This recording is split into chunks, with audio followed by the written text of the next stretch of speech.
Uh, so go ahead, we'll start with your name.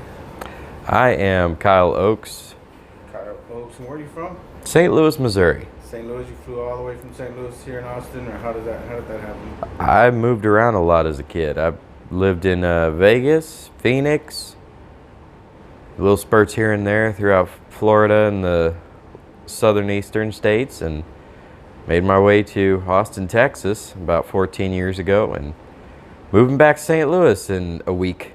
Yeah. You moved with both of your parents, or just single parent, or moved around with all of them, or what? I got my mom, my stepdad, and been moving around with them. And Only child. yeah, on my mom's side, my father has other children, and they're actually up in St. Louis, so at least I'm not totally leaving all family, you know. Yeah. Actually, where do you work? I mean, I work here in Austin, Texas at a little club called fast approaching their 30th anniversary, and unfortunately I won't be around to see it, but yeah, it's time for me to make a move. Figure being a club DJ, gotta go where more clubs are. how long you been a DJ? Going on 2 years now. So this was your first gig as being a DJ? I mean, I managed a club when I was younger and had to jump in on DJing a couple times, but not to this extent. Where was that at? There's a club in East St. Louis called PTs. What, was it like a topless bar too, or Fully nude. Fully nude? Yep. How old were you? I was 23, 24 at that time. That's a great age to get in the business. I was just thinking about that. It's pretty young. It's funny how that happens, right? Yeah, yeah. So what's on your mind? I'm listening.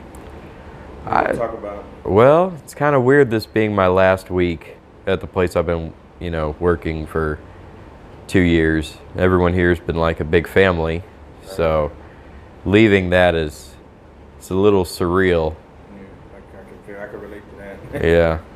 And of course, I'm a DJ and I can audition at other clubs. It's just still going in as the new guy that nobody knows. I mean, at least I had a history with this club before I started DJing.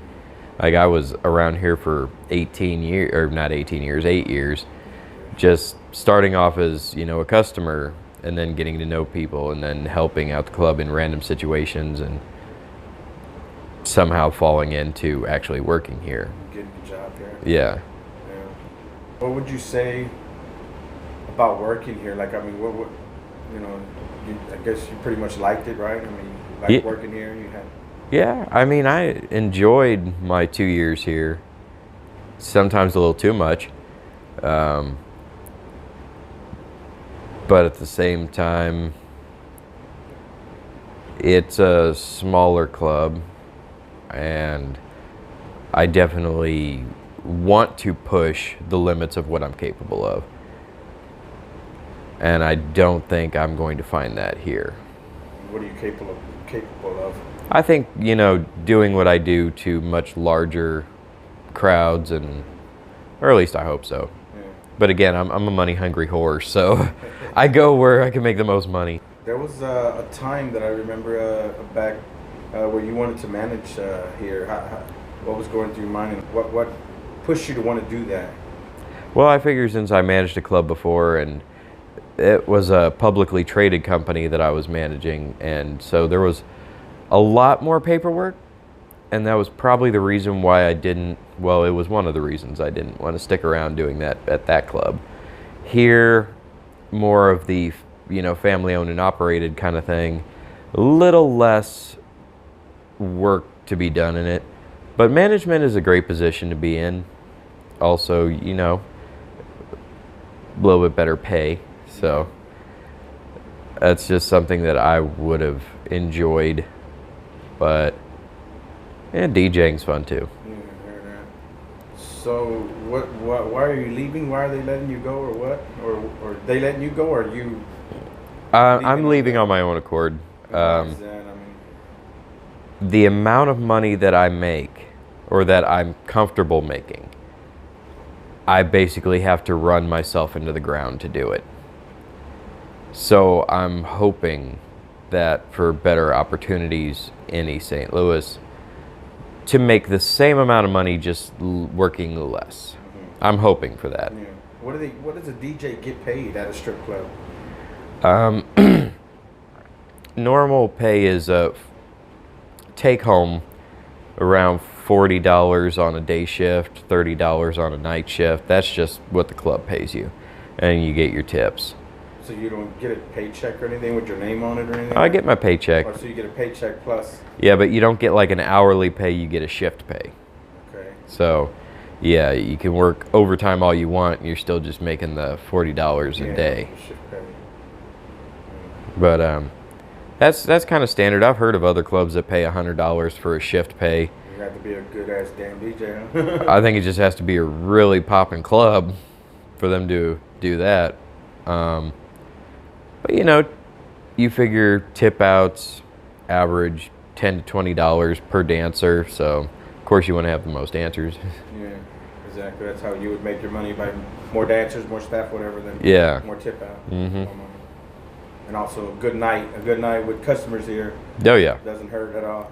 Yeah, customers are great. Sometimes, you know, getting those song requests and having them throw you money is like, oh, thank you for the extra. Yeah.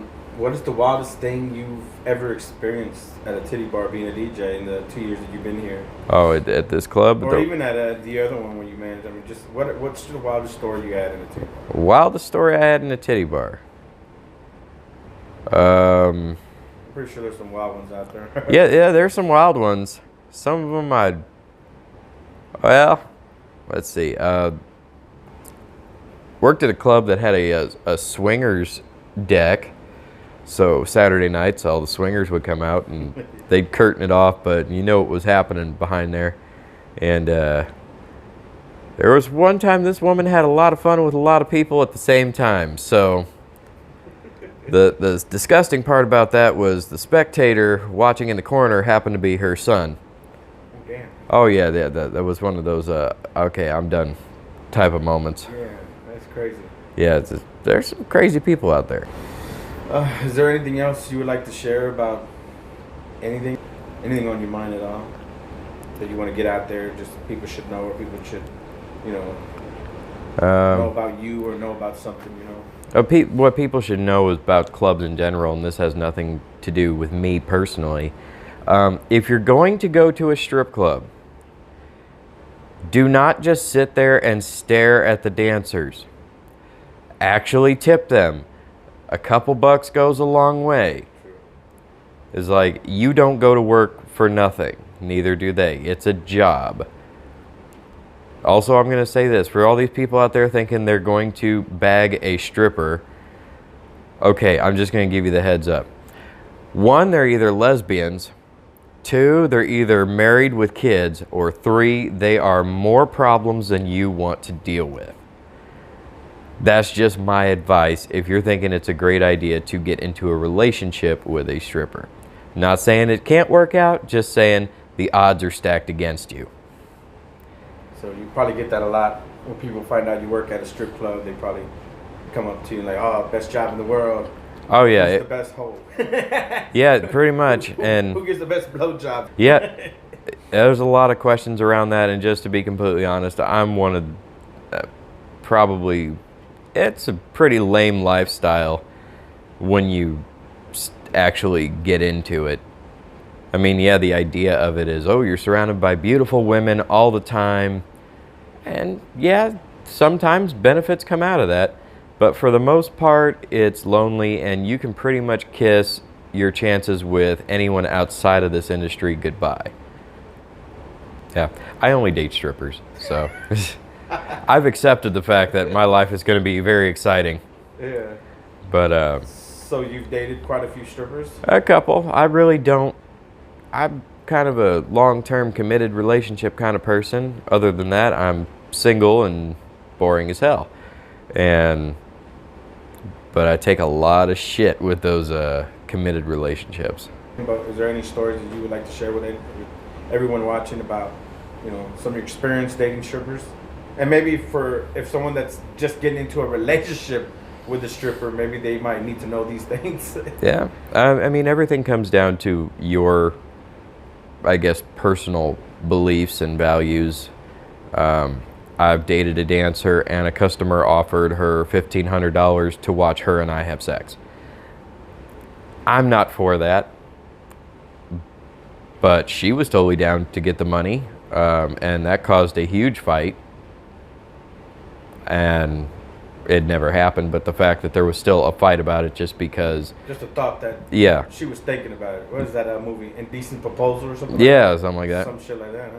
And that was in one circumstance. Another circumstance, I've been with drug users, and you never know what's going to come from that. You can pretty much guarantee that there's going to be infidelity on, regardless if they're a drug user or not. In this industry, everyone has a price. Yeah. And eventually somebody's going to come around and you're going to find out what price people have. Yeah. So that's just something you have to accept, and if you're not down for that, don't get involved. Don't get involved, yeah. Of course, you know, with dancers, they make decent money. Some. Yeah, some do. But again, that's how you start finding out what people's prices are, because people want drugs. They're going to make that money somehow. Yeah. As far as I go, I put myself in really poor living situations to afford my alcohol. Like, my bills were paid, I just found ways to eliminate most of my bills. So a lot of people do that, yeah, just to support their other habit. Yeah. I mean, when 90% of what you make goes to drinking. And, you know, within the 2 years that I've been here, I've gone from pretty much sober to full-on liver disease to getting sober now 6 months. Yeah. And I remember you telling me about that. What was it again? What happened? I started having a lot of problems with my legs and not knowing why. Because I used to drink a full bottle of Jack every day and a few beers, and I guess whatever enzymes or proteins in my liver just don't keep up with that. And so it became a fatty liver, which progressed to liver disease. So protein wasn't processing through my body and getting to my muscles.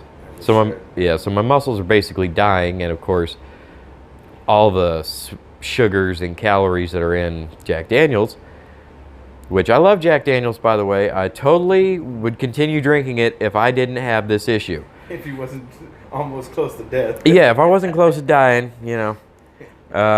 So I gained a whole bunch of weight, and then the muscles in my legs wouldn't support the weight, so constantly being in pain, and it's not a pleasant sight. Is there anything else you would like to add on to this before we end this segment? It's been a really fun ride. Really sad to be leaving this place. Yeah, I'm going to miss everyone an awful lot.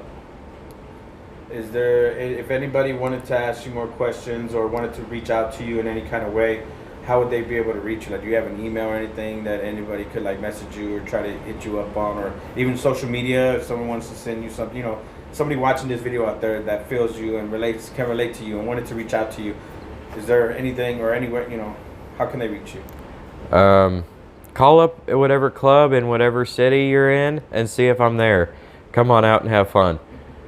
That's the only way. I keep pretty private outside of work. I hear you. All right. Well, thank you. Thank you for joining me on this and doing this for me. Yeah. And yeah, let's see what I can do with it. Cool.